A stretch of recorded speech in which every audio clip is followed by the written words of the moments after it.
Who gets POTS?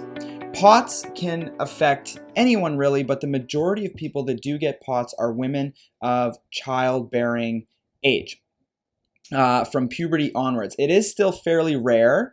It's listed as about 0.1 to 0.2% of the population, and it can come on after illness, it can come on spontaneously, it can come on during and after pregnancy, or it can come on after trauma.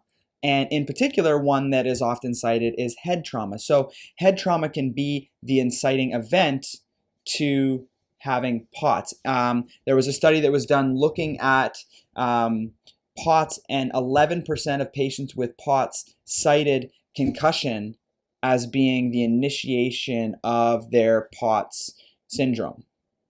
All right. What can also cause POTS is significant inactivity.